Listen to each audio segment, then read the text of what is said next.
আম্মা, জি আপা। তো পারভেজকে কেমন লাগলো? ভালো আপা। আমারও ধারণা ছিল ওকে তোর খারাপ লাগবে না। পারভেজদের ফ্যামিলি অনেক বড় ফ্যামিলি, তোর সুখ স্বাচ্ছন্দ্যের কোনো কমতি হবে না। তাহলে আমরা কথাবার্তা আগাই। আপা, আপনারা যা ভালো মনে করেন। দেখ মা, তোর যদি অন্য কোনো কথা থাকে তোর মাকে কিন্তু নিঃসংকোচে বলতে পারিস। মাঝখানে কোনো ঝামেলা রাখা ঠিক হবে না, মান সম্মানের বিষয় তো বুঝতেই পারছিস।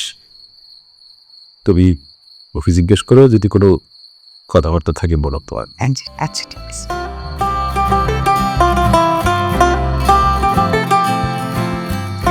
এদিকে আসো, বসো।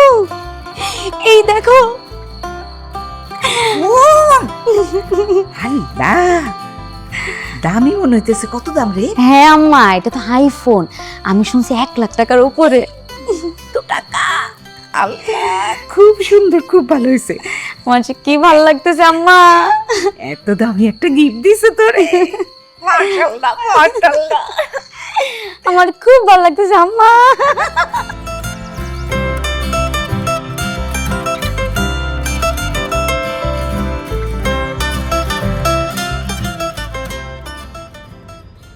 আপনি জিসান?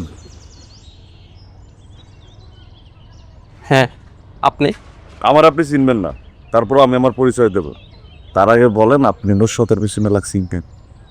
অরে জ্বালাইতেছেন কেন? বুঝেন নাই? বুঝুন নাই? দুধু খাও নুসরাত, দন্তের নয় রসু দন্তের স, নুস রয় একাত্তর, নুসরাত। নুসরাতের পিছনে গুড়গুড় করতেছে কেন? লাভ নাই তো। আপনি নুসরাতের কে হন? আমি এখনো কিছু হই না, কিন্তু হব। কি? নুসরাত আমার ফিয়ন্সি। ইংরেজি বোঝো? আমার বাগ দত্তা, মানে আমার হবু স্ত্রী।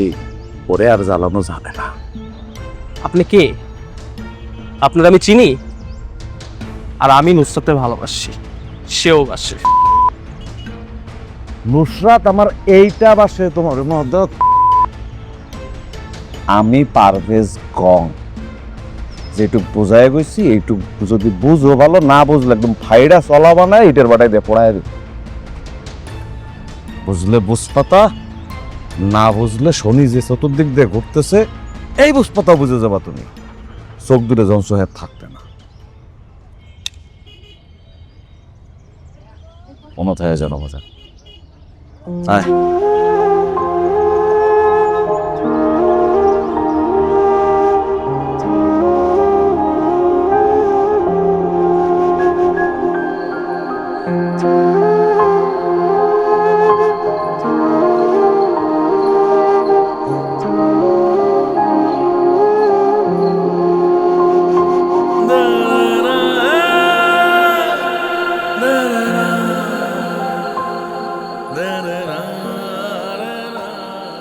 কি রে বাপ,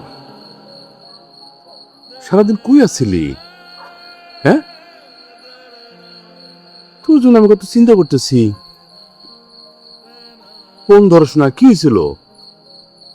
আব্বা, নুসরাতের বিয়ে ঠিক হয়ে গেছে। ওর হবু জামাই এসে আমার সাথে দোকানে অনেক খারাপ ব্যবহার করছে। শোন, যার জীবনে কষ্ট নাই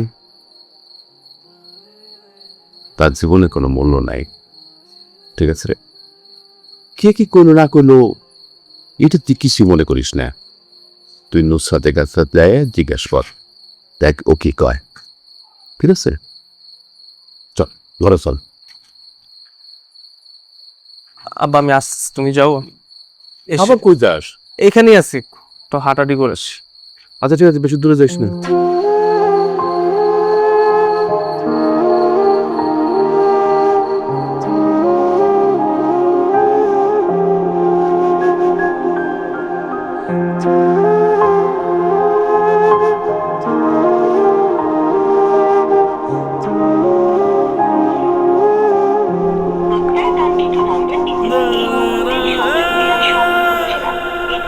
আবার ডায়াল করুন।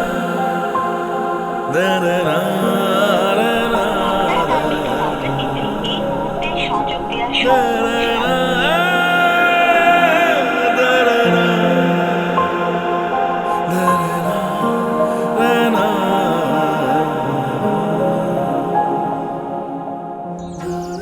কালকে রাতের থেকে আমি ওরা কল দিতেছি।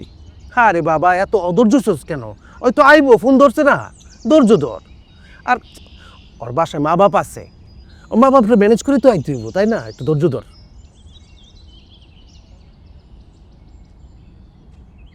ওই যে পড়ছে। আচ্ছা শোন, তোরা কথা কো, আমি গ্যারেজতে যাই বাইকটা লই আই। কি হয়েছে তোমার? কিছু না। তোমার কতবার ফোন দিচ্ছে, তুমি ফোন ধরতেছো না, কি সমস্যা? এই, আমি কি তোমার কথার বাধ্য? মানে কি তুমি এভাবে কথা বলতেছো কেন? কিভাবে কথা বলতেছি তুমি বুঝতেছো না? কি হয়েছে তোমার? শোনো জিসান, আমি না ঠান্ডা মাথায় একটা কথা বলতেছি। তুমি আমার জন্য পাগল, আমি তোমার জন্য পাগল না। আমি কোনো দিন তোমার জন্য পাগল ছিলাম না। অতএব তোমার এসব আচরণ না বন্ধ করে এখান থেকে যাও। তুমি হঠাৎ করে এরকম বদলাই গেলা, মানে কি কারণে? কারণটা কি? কারণটা অ্যাটলিস্ট বলো না, কি কারণটা জানারও আমার কোনো অধিকার নাই। তুমি আবারও বলতেছো হঠাৎ করে। আমি কোনো দিন তোমাকে ভালোবাসি নাই যে হঠাৎ করে এরকম আমার রূপ চেঞ্জ হয়েছে। প্লিজ তুমি না আমার বাসার সামনে থেকে যাও, আর তা না হলে না আমার বাপ মা না তোমার জন্য না আমাকে বাড়ি ছাড়া করবে।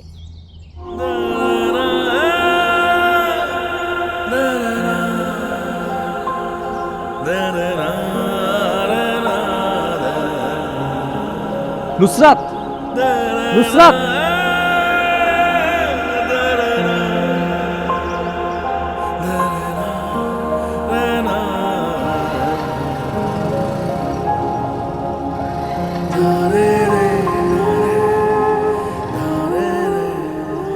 শালার মাইয়া মানুষ এত অগবিতে এত চলো না, আগে জানতাম না। বুঝে আমার সাথেই কেন এমন হওয়ার দরকার ছিল? চুপ কর, যা ঘটার তো ঘইতেই গেছে গা। বড় কথা ওই মাইয়া তোর কপালেই নাই।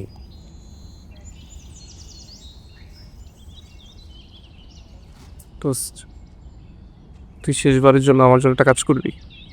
আমি একবার নুসরাতের সাথে দেখা করতে চাই। আমি ওর দুইটা কথা বলবো দেখা করলে। আমি তোর কাছে আর কিচ্ছু চাবো না দোস্ত, তুই একটু দেখবি।